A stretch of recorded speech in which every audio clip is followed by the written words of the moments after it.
Hi, friends. Welcome to Resonance. I'm your host, Cassandra D.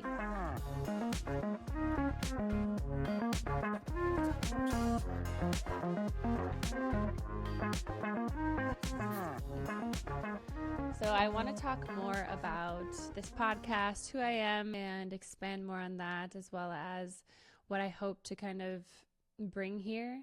I hope to show up with the pulse of whatever is alive, and I'm going to have different guests on here, talk a lot about human design, relationships. I really hope to bring you some support in your relationships and empowerment in being true to yourself. I also just really love to question things and get you to think about things in different and new ways. So that will definitely be a part of what we do. We're, according to human design, at the end of this huge 400-year Plutonian cycle.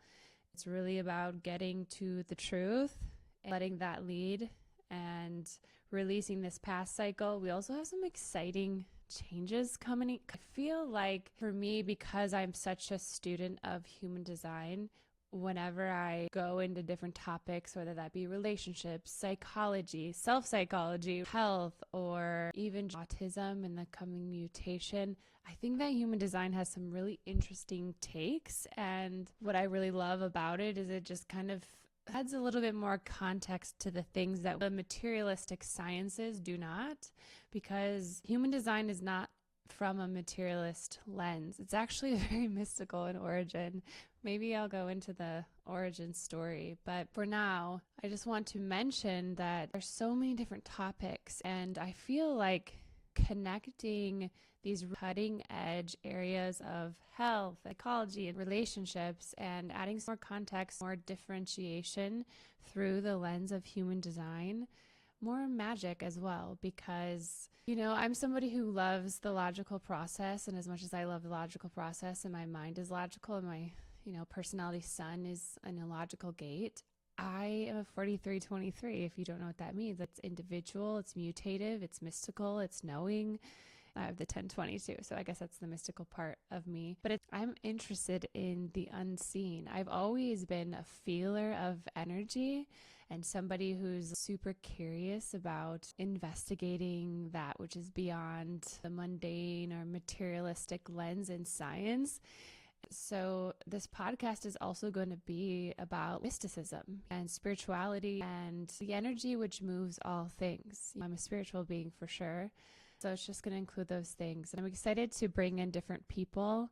If you want to support, hit subscribe, like it, add some comments, share it with people who you think might be interested in listening so that we can grow and I can get really cool guests on here. I'm recording this on a total lunar eclipse. This time just feels like such an ending, but also an opening to many things. And I see it and feel it in the world. I'm feeling cognition. I feel we're on this precipice of incredible change. It's already happening. It's bubbling. I really want this to be something that not only inspires you, but supports you through that transition and helps you ground back into yourself, opening to the magic of life. When we're in that space, that is the frequency of life. And life running through our cells is health, is vitality.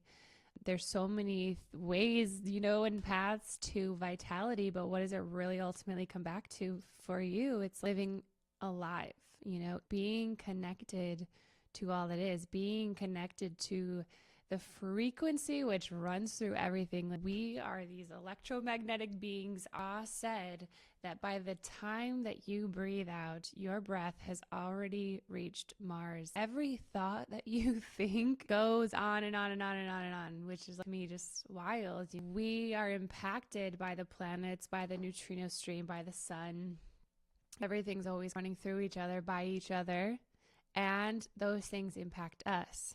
I want to talk more about that.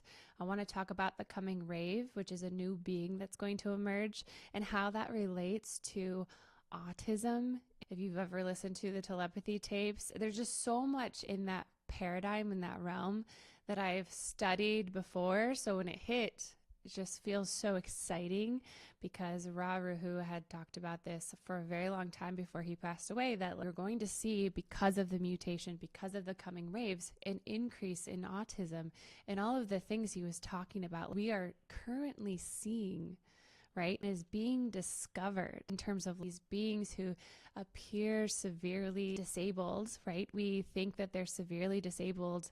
If you listen to the telepathy tapes, it's like we think these nonverbal, non-speaking is what they call them, non-speaking autistic children are severely handicapped. But it's more so that they literally do not have control over the body to be able to speak. It's very taxing, and they actually can communicate what they call telepathy, right? And that's the development. He talked about this. It's the development of our solar plexus, which is our newest awareness center. And he said pre-2027, which is the era we are in, the solar plexus operates more as like people who have it getting clarity, right? That's my authority. So I get clarity. But he said awareness is totally different and far more advanced. And so you see these beings who are in these 9-centered forms, who have what would be labeled as severe non-speaking autism, who actually can communicate with one another across time and space and know far more about most things than your average person who appears to be very high functioning, normal, and neurotypical, right?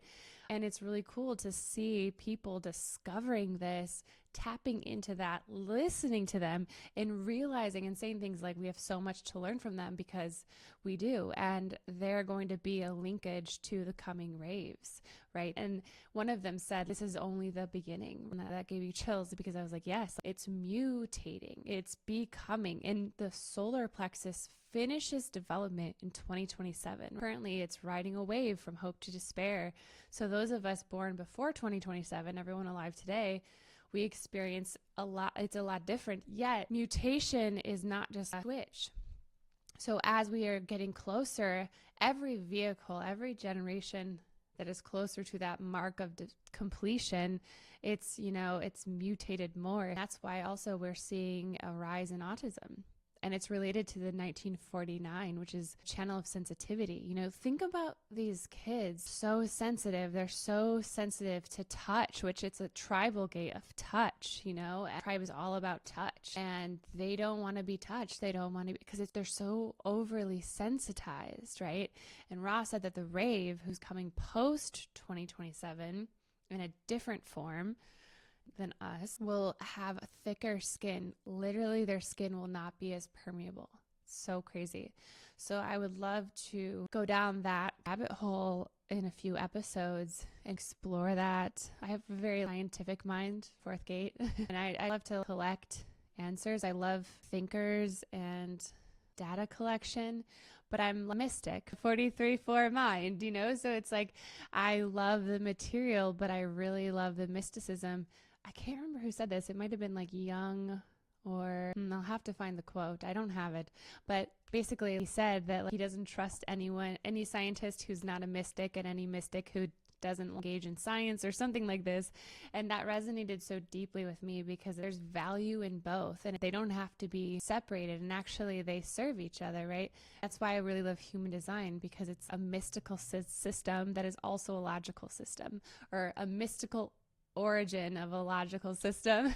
Its origin is very mystical, but it in of itself is a logical system. It has parameters. It can be tested. It's also difficult to test certain things, right? It's like intuition. But there are ways. There are qualitative ways. But anyway, I want to talk about the cycles that we're in and the era that we're in. I think we're going to see a lot in the outside world. And so I hope to support people in these times of great change and transition, because really it's about being attuned to yourself. And there's a lot of distractions outside. In this time of great technological growth that's going to peter off post 2027, it won't be the same, and we won't be focused on that anymore. Who knows how those things will develop, but a lot of the things that are held up through this background frequency that we've been in for 400 years, and specifically the first line of the background frequency, which we've been in since the 60s, has really been about investigation. And we're moving into a sixth line time, which is not at all an investigator get to the foundation. It's the fool on the hill. It's the role model. It's way different. So that will be interesting to witness what that means. And everyone alive today will carry this cross and this imprint with them, right? So it's not like immediate, but we are seeing some great change to everything. So I think it's fun to talk about, and I want to bring in other people who've worked deeply in human design and other fields. I have a lot of other people that I'm interested in talking with who I just think are very interesting people, like the way that they think or the way that they see things and what they've discovered. All of that stuff really interests me. I love to expand people's ways of seeing. I love to question things. I love to open to more. I like to live in the mystery. I also like to look at the patterns and all of that. I'll be myself in this. Some parts of me are very sincere and serious. Some parts of me are very soft and nurturing. Some parts of me are very silly. Some parts of me are very Plutonic and sharp, Capricornian parts of me. Capricorn moon, Pluto in the first house, Libra in the first house too. So that's an interesting combo. You'll just see a lot of those different aspects of me come out. Whatever is alive. If you want to support this, you can you can subscribe, add a comment, share it with someone you love or that you think might resonate. That helps the channel grow. And if I get to 50 subscribers, then I can go live. That would be fun to do. If you have any questions, you can leave them down below. I love receiving questions, comments. Okay, that's it. Bye, guys.